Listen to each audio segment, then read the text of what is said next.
ನಮಸ್ಕಾರ, ಇದು public express. ನಾನು ಭೂಮಿಕಾ ಧರ್ಮಪ್ಪ. ಮೈಸೂರಿನಿಂದ ಗುಂಡ್ಲುಪೇಟೆಗೆ ತೆರಳುತ್ತಿದ್ದ ಸಾರಿಗೆ ಬಸ್ ಮತ್ತು ಟಿಪ್ಪರ್ ನಡುವೆ ಓವರ್ಟೇಕ್ ಮಾಡಲು ಹೋಗಿ ಬಸ್ಸಿನಲ್ಲಿದ್ದ ಮಹಿಳೆಯ ಕುತ್ತಿಗೆ ಮತ್ತು ಕೈ ಕಟ್ಟಾಗಿ ಮಹಿಳೆ ಸ್ಥಳದಲ್ಲೇ ಸಾವನ್ನಪ್ಪಿದ್ದಾರೆ. ರಾಷ್ಟ್ರೀಯ ಹೆದ್ದಾರಿಯಲ್ಲಿ ಬೆಳಗ್ಗೆ ನಡೆದ ಈ ಭೀಕರ ಅಪಘಾತವನ್ನು ನೋಡಿದ ಪ್ರಯಾಣಿಕರು, ದಾರಿಹೋಕರರು ಬೆಚ್ಚಿ ಬಿದ್ದಿದ್ದಾರೆ. ಮೃತಪಟ್ಟ ಮಹಿಳೆ ಬೇಗೂರು ಸಮೀಪದ ಹಾಲಹಳ್ಳಿ ಗ್ರಾಮದ 43 ವರ್ಷದ ಶಿವಲಿಂಗಮ್ಮ ಎಂದು ತಿಳಿದು ಬಂದಿದೆ. ಮೈಸೂರಿನಿಂದ ಗುಂಡ್ಲುಪೇಟೆಗೆ ತೆರಳುತ್ತಿದ್ದ ಸಾರಿಗೆ ಬಸ್ ಅನ್ನ ಬೇಗೂರು ಸಮೀಪದ ಸಿಂಧುವಳ್ಳಿ ಗ್ರಾಮದಲ್ಲಿ ಟಿಪ್ಪರ್ ಓವರ್ಟೇಕ್ ಮಾಡಲು ಯತ್ನಿಸಿದಾಗ ಸಾರಿಗೆ ಬಸ್ನಲ್ಲಿ ಪ್ರಯಾಣಿಸುತ್ತಿದ್ದ ಮಹಿಳೆ ಶಿವಲಿಂಗಮ್ಮನ ಕುತ್ತಿಗೆ ಮತ್ತು ಕೈ ತುಂಡಾಗಿ ಸ್ಥಳದಲ್ಲೇ ಅಸುನೀಗಿದ್ದಾರೆ. ಸಿಂಧುವಳ್ಳಿ ಗ್ರಾಮದ ಬಳಿ ಬಸ್ಸಿನ ಕಿಟಕಿಯಿಂದ ಮಹಿಳೆ ಕತ್ತನ್ನ ಹೊರತೆಗೆದ ಸಮಯದಲ್ಲೇ ಟಿಪ್ಪರ್ ವಾಹನ ಕ್ಷಣಾರ್ಧದಲ್ಲೇ ಬಂದಿದೆ. ಅಪಘಾತವಾದ ಕೂಡಲೇ ವಾಹನ ಸಮೇತ ಚಾಲಕ ಪರಾರಿಯಾಗಿದ್ದಾನೆ. ಇನ್ನು ನಂಜನಗೂಡು ಸಂಚಾರಿ ಪೊಲೀಸ್ ಠಾಣೆಯ ಪಿಎಸ್ಐ ಸಿದ್ದರಾಜು ಮತ್ತು ಸಿಬ್ಬಂದಿಗಳಾದ ಮಹೇಂದ್ರ ಸ್ಥಳಕ್ಕೆ ಭೇಟಿ ನೀಡಿ ಪರಿಶೀಲನೆ ನಡೆಸಿದ್ದಾರೆ. ಸಾರಿಗೆ ಬಸ್ ಅನ್ನು ವಶಕ್ಕೆ ಪಡೆದುಕೊಂಡಿದ್ದು, ನಾಪತ್ತೆಯಾಗಿರುವ ಟಿಪ್ಪರ್ ವಾಹನವನ್ನು ಪತ್ತೆ ಹಚ್ಚಲು ಪೊಲೀಸರು ಬಲೆ ಬೀಸಿದ್ದಾರೆ. ಮೃತ ಮಹಿಳೆಯ ಶವವನ್ನು ಮೈಸೂರಿನ ಕೇರ್ ಆಸ್ಪತ್ರೆಗೆ ಮರಣೋತ್ತರ ಪರೀಕ್ಷೆಗೆ ರವಾನಿಸಿದ್ದಾರೆ. ಈ ಸಂಬಂಧ ನಂಜನಗೂಡು ಸಂಚಾರಿ ಪೊಲೀಸ್ ಠಾಣೆಯಲ್ಲಿ ಪ್ರಕರಣ ದಾಖಲಾಗಿದೆ.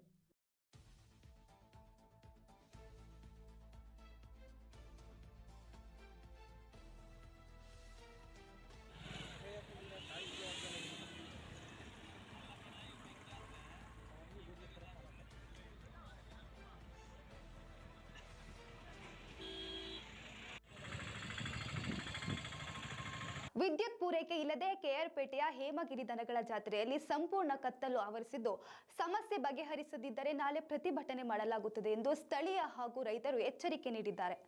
ತಾಲೂಕು ಆಡಳಿತ ನಿರ್ಲಕ್ಷ್ಯದಿಂದಾಗಿ ತಾಲೂಕಿನ ಪ್ರಸಿದ್ಧ ಹೇಮಗಿರಿ ದನಗಳ ಜಾತ್ರೆಯಲ್ಲಿ ಸಂಪೂರ್ಣ ಕತ್ತಲಾಗಿದೆ.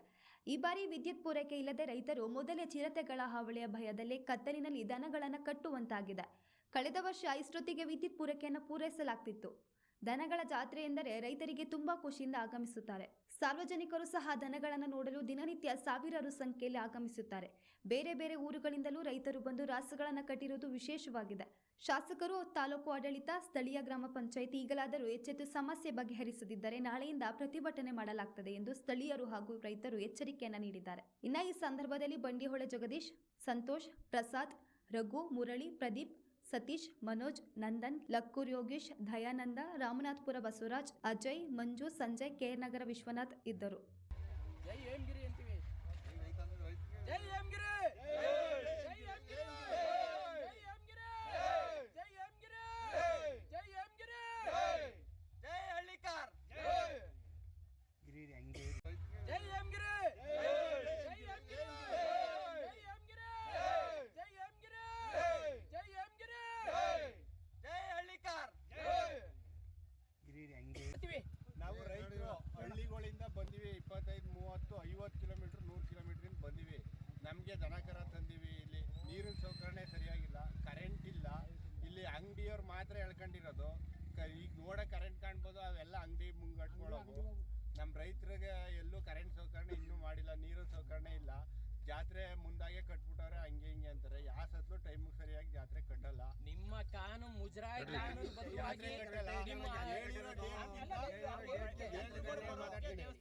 ಹೇಳಿರೋ ಟೈಮು ರೈತರಿಗೆ ಗೊತ್ತಾಗಲ್ಲ ಯಾವ ಟೈಮ್ ಅಂತ. ದೂರದವರು ಜಲ್ದಿನೇ ಬಂದ್ಬಿಟ್ಟಿರ್ತಾರೆ. ವ್ಯವಸ್ಥೆ ಮಾಡ್ಬೇಕಿಲ್ಲ ಸ್ಥಳೀಯರು. ಈ ಗ್ರಾಮ ಇದು ಯಾವ ಗ್ರಾಮಕ್ಕೆ ಅವರು ಯಾರೋ ಇದಕ್ಕೆ ಸಹಕಾರ ಮಾಡಬೇಕು, ಅವ್ರು ನಿಂತ್ಕೊಂಡು ಮಾಡಿಸ್ಬೇಕು. ಇಲ್ಲಿ ಕರೆಂಟ್ ಸೌಕರ್ಯ, ನೀರು ಸೌಕರ್ಯ ಇಲ್ಲ. ದಯವಿಟ್ಟು ಮಾಡಿಕೊಡಿ, ರೈತರಿಗೆ ಸಪೋರ್ಟ್ ಮಾಡಿ ಅಂತ ನಾನು ಕೇಳ್ಕೊತೀನಿ. ಈಗ ಬೇಟೆ ತಾಲೂಕಿನ ಜನತೆಯಲ್ಲಿ ನಾನು ಕೇಳ್ಕೊಳ್ಳೋದು ಏನಂದರೆ, ಇಡೀ ಹೇಮಗಿರಿ ಜಾತ್ರೆ ಅಂದರೆ ತುಂಬ ಕಾಲದಿಂದ ಒಳ್ಳೆ ರೀತಿ ನಡ್ಕೊಂಡು ಬಂದಿರೋಂಥ ಜಾತ್ರೆ. ಹೋದ ಸಲ ತುಂಬ ಚೆನ್ನಾಗಿ ನಡೆದಿತ್ತು. ಈ ಸಲ ಒಂದು ನೀರಿನ ಸೌಕರ್ಯ ಇಲ್ಲ. ಒಂದು ಹೇಮಗಿರಿ ನಮ್ಮ ಕಲ್ಯಾಣ ವೆಂಕಟರಮಣ ಸ್ವಾಮಿ ದೇವಸ್ಥಾನದ ಮೇಲೆ ಒಂದು ಲೈಟಿಂಗ್ ವ್ಯವಸ್ಥೆ ಇಲ್ಲ. ನಮ್ಮ ಪಂಚಾಯತಿಯವ್ರು ಕೇಳಿದ್ರೆ ನಮಗೆ ಇದು ಸಂಬಂಧಪಡಲ್ಲ ಅಂತಾರೆ. ನಮ್ಮ MLA ಕೇಳಿದ್ರೆ ಇವ್ರಿಗೆ ತಲೆ ಹಾಕೋಕ್ಕೆ ಅವ್ರಿಗೆ ಟೈಮ್ ಇಲ್ಲ ಅನ್ನಿಸ್ತಾ ಇದೆ. ಈ ಪರಿಸ್ಥಿತಿಲಿ ಇಡೀ ಜಾತ್ರೆ ಭಾಗವನ್ನು ನೋಡ್ಕೊಬನ್ನಿ, ಒಂದೇ ಒಂದು ಲೈಟ್ ಇಲ್ಲ. ನಮ್ಮ ಕಲ್ಯಾಣ ವೆಂಕಟರಮಣ ಸ್ವಾಮಿ ದೇವಸ್ಥಾನದ ಮೇಲೆ ನೋಡಿ, ಒಂದು ಲೈಟ್ ಇಲ್ಲ.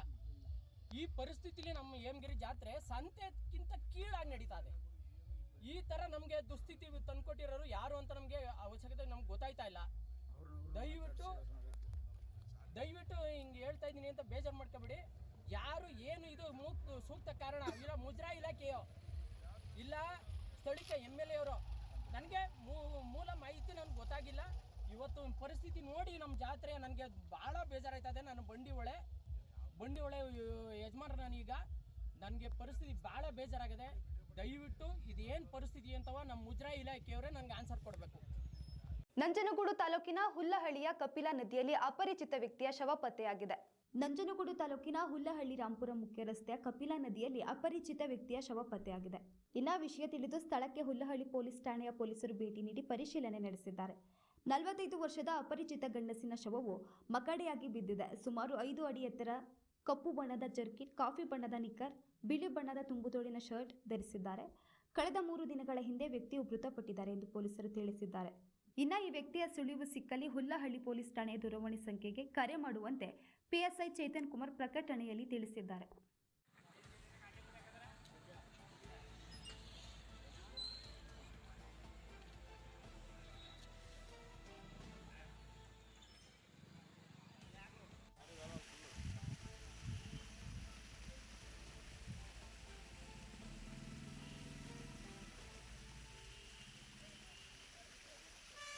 ಗೃಹಲಕ್ಷ್ಮಿ ಯೋಜನೆಯ ಹಣವನ್ನು ಬಳಸಿಕೊಂಡು ನಂಜನಗೂಡು ತಾಲೂಕಿನ ರಾಂಪುರ ಗ್ರಾಮದಲ್ಲಿ ಮಹಿಳೆಯೊಬ್ಬರು ಶೌಚಾಲಯ ನಿರ್ಮಿಸಿಕೊಂಡಿದ್ದಾರೆ.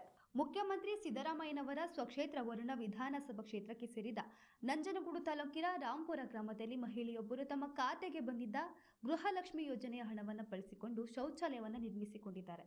ಗ್ರಾಮದ ನಿವಾಸಿ ಮಂಜುಳಾ ಎಂಬುವವರು ಟೈಲರಿಂಗ್ ವೃತ್ತಿ ಮಾಡಿಕೊಂಡಿದ್ದು ಹೊಲಿಗೆ ಯಂತ್ರ ಖರೀದಿಸುವ ಉದ್ದೇಶದಿಂದ ಪ್ರತಿ ತಿಂಗಳು ಬರ್ತಿದ್ದ 2,000 ರು ಗೃಹಲಕ್ಷ್ಮಿ ಯೋಜನೆ ಹಣವನ್ನು ಕೂಡಿಟ್ಟಿದ್ದರು. ಈ ನಡುವೆ ಶೌಚಾಲಯವೇ ಕುಟುಂಬದ ಬಳಕೆಗೆ ಮುಖ್ಯ ಎಂಬುದನ್ನು ಅರಿತು ತಾವು ಕೂಡಿಟ್ಟಿದ್ದ ಹಣದಿಂದ ಶೌಚಾಲಯ ನಿರ್ಮಿಸಿಕೊಂಡಿದ್ದಾರೆ. ಈ ಕುರಿತು ಸಂತಸ ಹಂಚಿಕೊಂಡ ಅವರು ಡಿಸೆಂಬರ್ನಲ್ಲಿ ಗ್ರಾಮದಲ್ಲಿ ನಡೆದ ಶೌಚಾಲಯ ಬಳಕೆ ಜಾಗೃತಿ ಜಾಥಾವು ಸ್ವಂತಕ್ಕೆ ಶೌಚಗೃಹ ಕಟ್ಟಿಸಿಕೊಳ್ಳಲು ಪ್ರೇರಣೆಯಾಯಿತು ಎಂದು ಹೇಳಿದರು.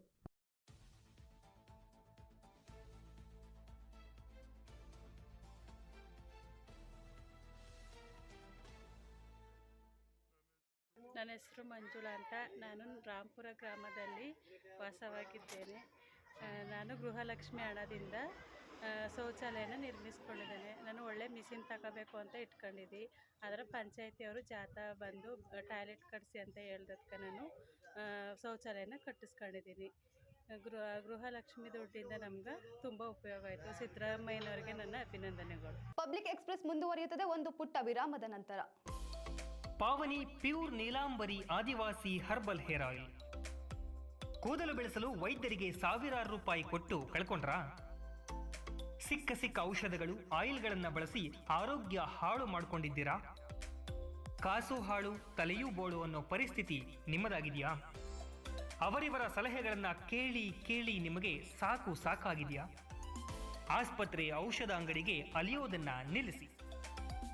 ದಟ್ಟ ಕೂದಲಿಗೆ Pavani pure Neelambari Adivasi herbal hair oil ಬಳಸಿ.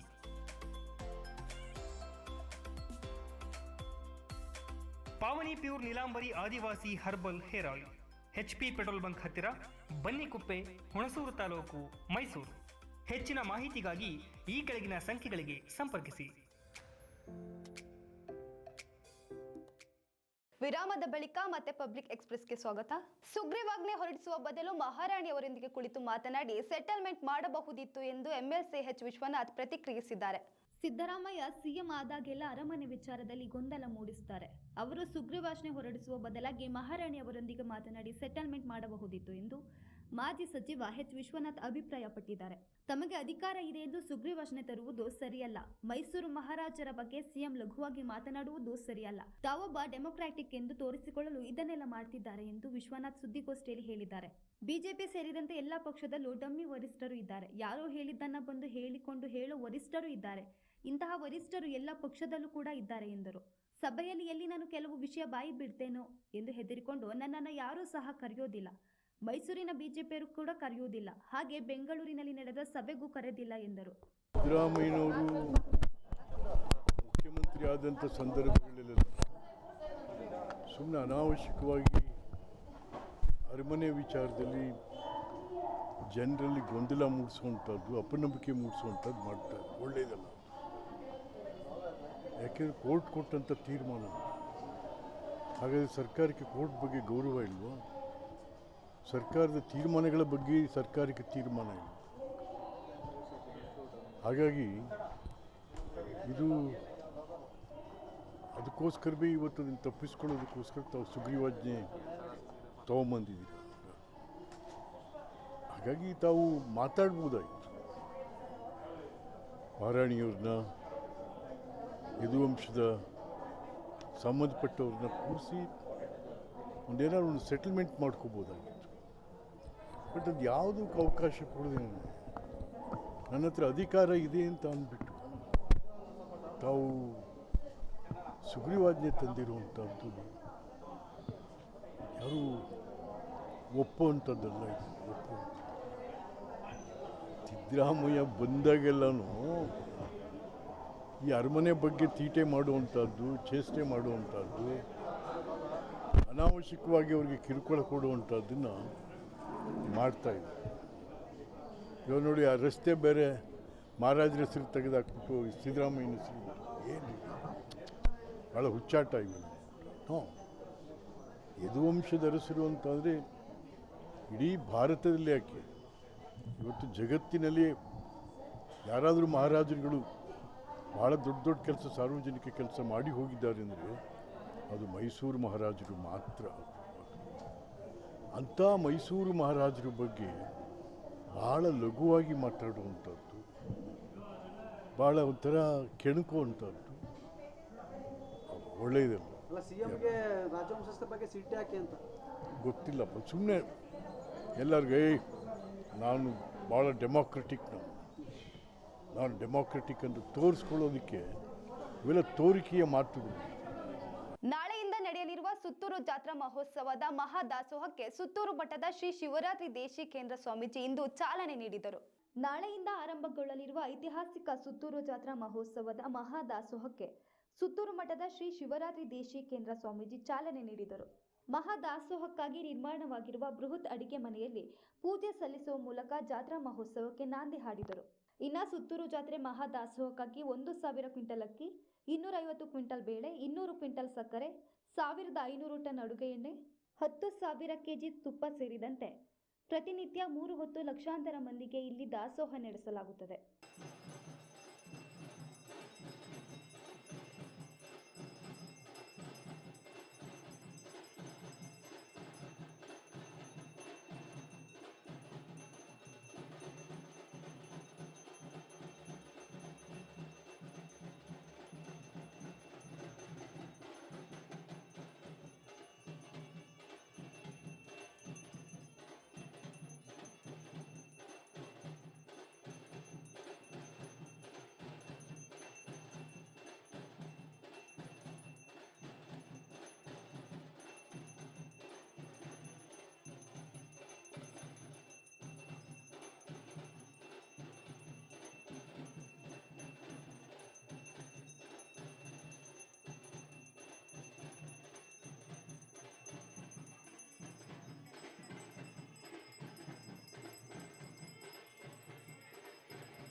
ಇದಾಗಿತ್ತು ಈ ಹೊತ್ತಿನ ಪಬ್ಲಿಕ್ ಎಕ್ಸ್ಪ್ರೆಸ್. ಮತ್ತಷ್ಟು ಅಪ್ಡೇಟ್ಸ್ಗಳಿಗಾಗಿ ನೋಡ್ತಾ ಇರಿ ಪಬ್ಲಿಕ್ ವಾಯ್ಸ್, ಇದು ನಿಮ್ಮ ಧ್ವನಿ.